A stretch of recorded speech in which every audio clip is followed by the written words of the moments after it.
नागपूर जिल्ह्यात ईव्हीएम विरोधात आंदोलन, सुनील केदार यांच्या मार्गदर्शनाखाली बाईक रॅलीचे आयोजन। नागपूर जिल्ह्यात ईव्हीएम विरोधात आंदोलनाची सुरुवात महादुला येथून झाली आहे। आधुनिक युगात विदेशात ईव्हीएमचा वापर पूर्णपणे बंद असतानाही आपल्या देशात निवडणूक आयोग ईव्हीएमचा वापर बंद का करीत नाही असा प्रश्न सर्वसामान्य जनतेला पडलेला आहे।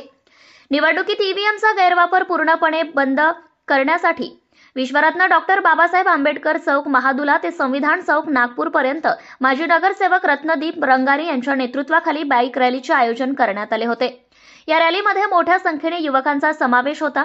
माजी मंत्री सुनील केदार यांच्या मार्गदर्शनाखाली संविधान चौक नागपूर येथे आंदोलन करण्यात आले। या आंदोलनात रामटेक लोकसभाचे खासदार माननीय श्यामकुमार बर्वे, उमरेडचे आमदार संजय मेश्राम, कामठी विधानसभेचे नेते सुरेश भोयर, माजी जिल्हा ग्रामीण अध्यक्ष राजेंद्र मुळक, जिल्हा परिषद अध्यक्षा मुक्ता कोकडे, उपाध्यक्षा कुंदा राऊत, महिला बालकल्याण सभापती अवंतिका लेकुरवाळे, शिक्षण सभापती राजू कुसुंबे, जिल्हा परिषद सदस्या शांता कुमरे, कामठी पंचायत समितीच्या सभापती दिशा चणकापुरे, देवेंद्र गोडबोले उपस्थित होते। कार्यक्रमाचे सूत्रसंचालन संजय रामटेके यांनी केले। यावेळी नागपूर जिल्ह्यातील काँग्रेस पदाधिकारी, महिला कार्यकर्ते आणि नागरिक मोठ्या संख्येने उपस्थित होते। ब्युरो रिपोर्टर रितेश झाडे, नवस्वराज्य न्यूज प्रतिनिधी कळमेश्वर। जी प्रणाली, जी कार्यपद्धती पूर्ण जगाने नाकारलेली आहे। जगाने, मी पुन्हा सांगतो, जरा समजून घ्या, जगाने नाकारलेली आहे। म्हणजे Japan, Germany, Spain, Europe, America, France सगळ्यांनी नाकारलेली आहे। ती कार्यप्रणाली आम्हाला का पाहिजे हा मूलभूत त्याने प्रश्न निर्माण झालेला आहे।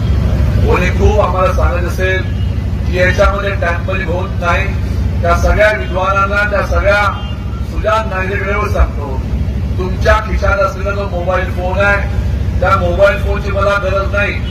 तुम्ही तुमचे जे अकाउंट ऑपरेट करता त्याच्यातले ओटीपी मला देऊन टाका, की 2 मिनिटात सांगून देईल त्याच्यामध्ये टॅम्पर होते काय ते।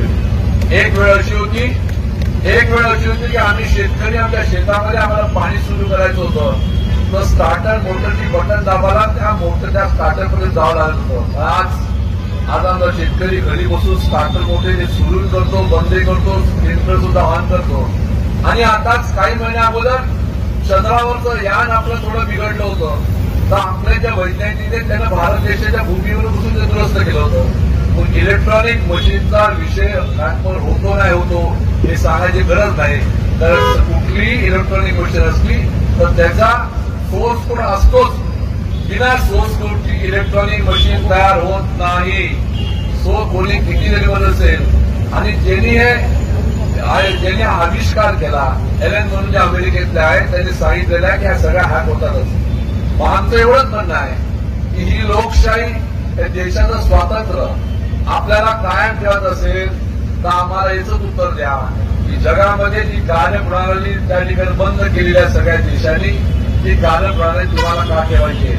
तुम्ही हे विसरू नका की ज्यावेळेस सुरुवातीला काँग्रेसच्या सरकारच्या काळामध्ये मशीन आली तर तुम्हीच लोकांनी एका प्रचंड विरोध केला होता, आणि त्यासंबंधी पुस्तकही त्या ठिकाणी छापलं होतं। ते पुस्तकाचा तुमचंच पुस्तक तुम्ही पुन्हा वाचन करा, आणि मग अशा प्रकारचा आपला निर्णय घेण्यासाठी पुढे पाऊल टाका। अन्यथा हा देश, या देशातल्या संविधानाची पहिली जी लाईन आहे, आम्ही भारतीय, ही एखाद्या औपचारिकच जाऊन जाईल। त्या आम्ही भारतीय या गोष्टीचा अर्थ, त्या आम्ही भारतीय गोष्टीचं महत्व आणि त्याचा असलेला भारताच्या लोकांचा सन्मान, स्वाभिमान हे त्याच्याकडे कागदावर जाऊ देत, अशी आज परिस्थिती निर्माण झालेली आहे। नुकत्याच झालेल्या निवडणुकीमध्ये पडझड आपण पाहिलेली आहे। त्या पडझडीमध्ये लोकांनी आपल्याला मतं दिली असं बिलकुल नाही। लोकांनी आपल्याला मतं दिलेलं आहे। एकामेकावर गैरविश्वास करू नका। पण लढाई मोठी आहे, त्या मोठी लढाईमध्ये मोठी त्या ठिकाणी आपल्याला तयारी करावी लागणार आहे। Subscribe now and press the bell icon. Never miss an update.